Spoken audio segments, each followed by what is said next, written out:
and the fragments from the shell sliced my arm. It was bleeding so badly. Imagine a 10-year-old boy wounded by a bomb. The people on the bus helped me stop the bleeding.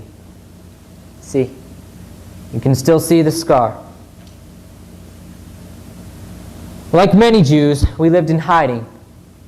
Mama, my grandparents, sister, and I were smuggled to the other side of the Russian border.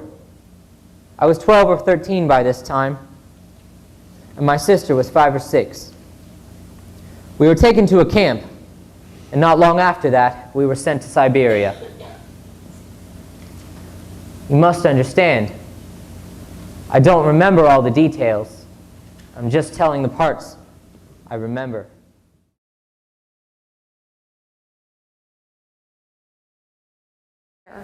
Okay, my name is Isaac Klein.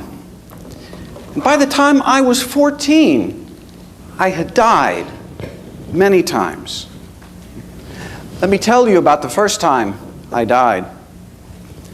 I was 13 years old when the Germans took my family from our home in Logmotz, Hungary, and put us in the Uccle ghetto. It was late winter, early spring, 1944. My twin brother, Zvi, and I were born in 1931. We were the middle children. Today, I cannot remember the names of all my siblings. Maybe I will remember their names someday, but for now, they are lost to me.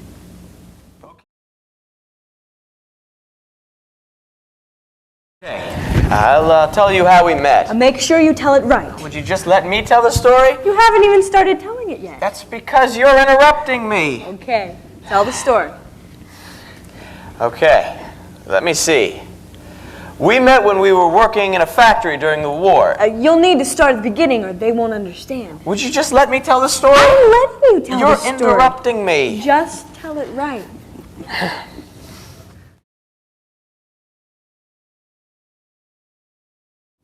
It was miserable. We had no life. But we had one another, and we had work. 7 days a week of hard work. Sometimes work was the only thing that would keep us from going crazy. Some of us, anyway. On one particular Sunday, our group leader, a man from one of the prisons, told me to go clean the horses in the stalls. Now, this wasn't so bad because about 30 minutes later, I'd be given coffee and bread. I wouldn't even call it bread now, but at that time, it was like chocolate cake. A guard came by, and he saw me. What are you doing here? I'm taking care of the horses. You lie. You're trying to escape. I was told to take care of the horses. I don't believe you. Where would I run? All of my family is dead. I have no place to go. Go. There were 109 of us in one car. My father had us stand by the little window. There was one bucket of water and one bucket for sanitation purposes. We were lucky to be under the window because when it rained, we could put our hands out between the barbed wires and catch rain on our fingers. We were on the train for 4 days. Eventually, though, we could hear a woman screaming and crying in the car next to us. Day and night she screamed. Eventually, we realized it was my sister. She thought she had lost one of her children, but her child was with us. Papa was given some bread. Eat, Auntie.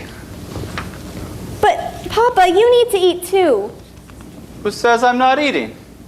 Then he would pretend to chew the bread, but I knew he wasn't really eating.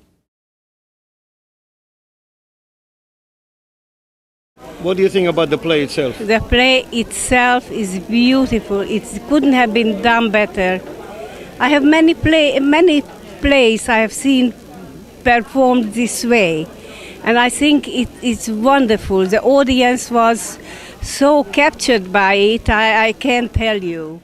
On all the organization here, all these people that they come from far away, very nice of them, and they acted really nice.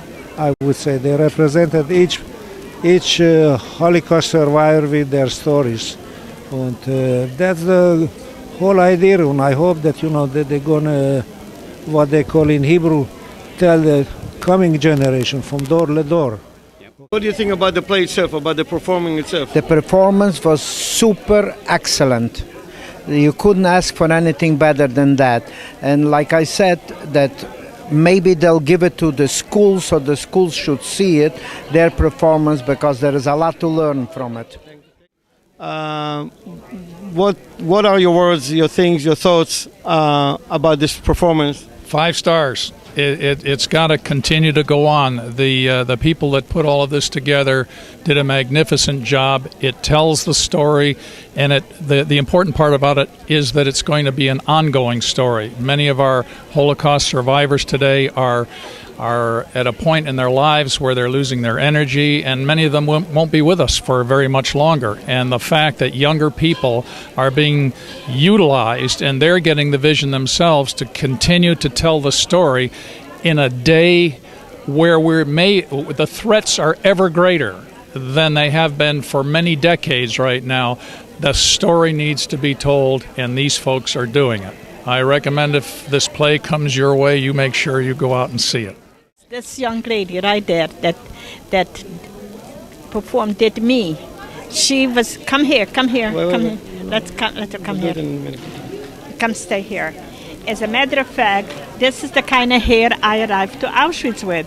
That she is. She did a magnificent job, and let me tell you, it left quite a few survivors that were here.